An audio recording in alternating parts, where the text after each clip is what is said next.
वो दिसंबर की आखिरी रात थी। ठंडी हवा हड्डियों तक चुभ रही थी।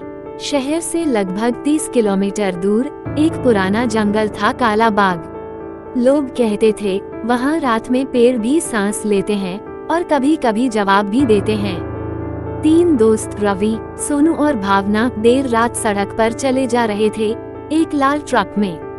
उनका YouTube चैनल था गोस्टी ईट्स, जहां वो हॉन्टेड जगहों पर खाना खाकर रिव्यू करते थे। उस दिन का आइडिया था, भूतों के बीच मोमोज पार्टी करेंगे। भूत भी खाएं, हम भी। सोनू हंसते हुए बोला, अगर भूतों को तीखा सॉस पसंद आ गया तो वो हमें ही खा लेंगे। भावना ने हेडफोन उतार कर कहा, बस मजाक मत करना सोनू, इस जंगल का नाम काला बाग ऐसे ही नहीं पड़ा।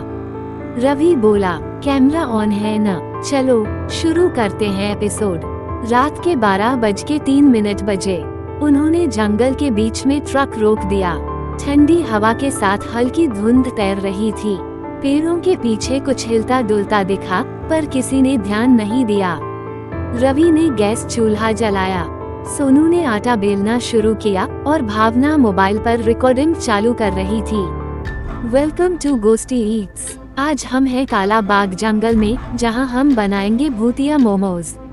अचानक पेड़ों के बीच से एक सीटी जैसी आवाज आई, फिर एक धीमी हंसी, जैसे किसी ने कहा हो, मोमोज हमारे भी। तीनों जम गए। भावना ने कैमरे की रोशनी उधर फेंकी। कुछ नहीं दिखा, बस धुंध और पेड़ों के बीच झूलता हुआ लाल रुमाल। सोनू बोला, शायद हवा में फंसा होगा, पर रवि ने नोट किया वो रुमाल हिल नहीं रहा था। हवा चल रही थी, फिर भी वो स्थिर था। रवि ने कहा, मोमोज बन गए, चलो बस 5 मिनट में खा लेते हैं, फिर निकलते हैं। स्टीमर से भाप उठी, चारों ओर हल्की मोमोज की खुशबू फैल गई, लेकिन साथ ही आई सड़ांध की गंध। भावना ने नाक दबाई, ये कैसी बदबू है, कुछ जला है क्या? तभी पीछे से सरसराहट सुनाई दी। तीनों ने पलटकर देखा, 4-5 साए पेड़ों के पीछे खड़े थे। सोनू ने टॉर्च फेंकी और पहली बार देखा गया भूत। सफेद राख जैसे चेहरे, खाली आंखें और हड्डियों जैसे पतले हाथ। एक ने हाथ बढ़ाया और धीमी आवाज में बोला, मोमोज तीखे हैं क्या? रवि ने डरते हुए प्लेट आगे बढ़ाई। भूत ने मोमोज उठाया और जैसे ही उसने खाया, पूरा जंगल गूंज उठा एक हंसी से। बहुत दिन बाद किसी ने यहाँ कुछ गरम खिलाया। बाकी भूत भी आने लगे, एक पेड़ से लटकते, एक जमीन से रेंगते हुए और एक उल्टा चलता हुआ।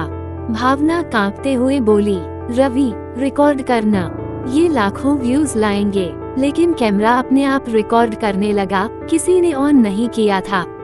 एक एक भूत प्लेट में से मोमोज उठा रहा था। हर बार जब कोई खाता, उसकी आंखों में लाल चमक आती और एक छाया और काली हो जाती। सोनू ने नोट किया, रवि ये लोग खाते जा रहे हैं, पर मोमोज कम नहीं हो रहे। रवि ने प्लेट में झांका, वो मोमोज खुद बढ़ रहे थे, जैसे हर भूत का कौर एक नया मोमोज बना रहा हो। अचानक चूल्हे की लौ नीली हो गई। एक लंबा साया उभरा, चेहरा पूरा जला हुआ, आंखों में राख। उसने कहा, मैं हूँ काला रसोया, ये मेरा जंगल है। जो यहाँ खाना बनाए वो खुद खाना बन जाता है। भावना की चीख गूंज उठी, उसके हाथ पर जलने के निशान उभरने लगे। सोनू पीछे हटने लगा, लेकिन उसके पैर जमीन में धंसने लगे। रवि ने कैमरा उठाया और चिल्लाया, हमने कुछ गलत नहीं किया, बस शूट कर रहे थे। भूतों की भीड़ अब उन पर झुकने लगी। काला रसोया मुस्कुराया, तो कैमरे में ही कैद हो जाओ। अगली सुबह लोकल पुलिस को वो ट्रक सड़क किनारे मिला। अंदर गैस चूल्हा जल रहा था। मोमो स्टीमर में रखे थे, गरम और ताज़ा, पर तीनों कहीं नहीं थे। कैमरा ऑन था और आखिरी रिकॉर्डिंग में दिख रहा था, जंगल के बीच एक मोमोज पार्टी चल रही है। भूत हंस रहे हैं, खा रहे हैं और बैकग्राउंड में रवि, सोनू और भावना के चेहरे धुएं में बदल रहे हैं। 3 महीने बीत चुके थे। गांव वालों ने उस जंगल को मसाला घाटी कहना शुरू कर दिया था, क्योंकि रात में वहां से एक अजीब सी खुशबू आती थी, जैसे कोई कुछ पका रहा हो पर कोई नहीं होता था। तन्वी मल्होत्रा, एक जिज्ञासु पत्रकार, उस जगह पहुंची। चारों ओर धुंध थी और हवा में उबलते पानी की सीटी जैसी आवाज। उसने सोचा शायद कोई बसावट होगी, पर जंगल पूरी तरह सुनसान था। अचानक मिट्टी में कुछ अजीब निशान दिखे, गोल, धुंधले, जैसे किसी ने गरम बर्तन रखे हों। वो झुककर उन्हें देख ही रही थी कि एक धीमी फुसफुसाहट हवा में गूंजी। आटा गूंध लिया क्या? तन्वी का दिल धड़कने लगा। उसने पीछे मुड़कर देखा, एक धुएं का साया खड़ा था जिसके हाथ में कुछ गोल गोल चीजें थीं। वो बोला, मसाला ज्यादा डाल दूं क्या? तन्वी भागी, लेकिन जंगल में रास्ता एक नहीं 10 थे।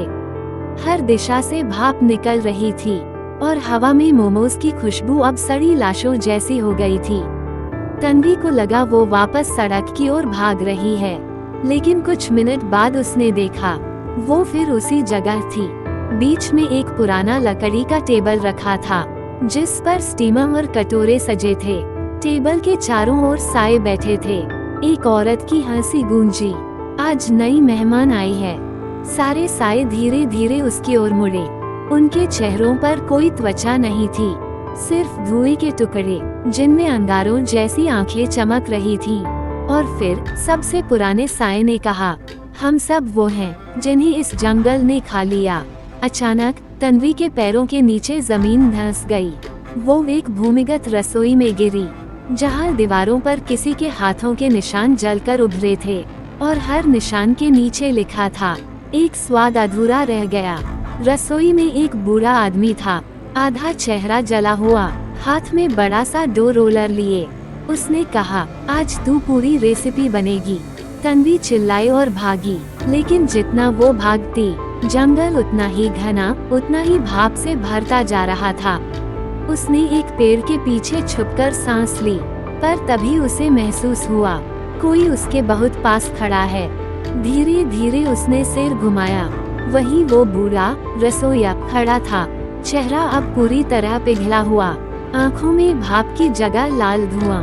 वो मुस्कुराया, मसाला सही मिला है अब। उसके पीछे पूरा जंगल जलने लगा, पेड़ों की शाखाओं से स्टीम उठने लगी और हर पेड़ की छाल पर चेहरों के निशान उभर आए। तन्वी पीछे हटी, पर उसके पांव के नीचे कुछ नर्म दबा। वो झुकी, वो मोमोज की प्लेट थी और अगली ही पल भाप ने सब कुछ ढक लिया।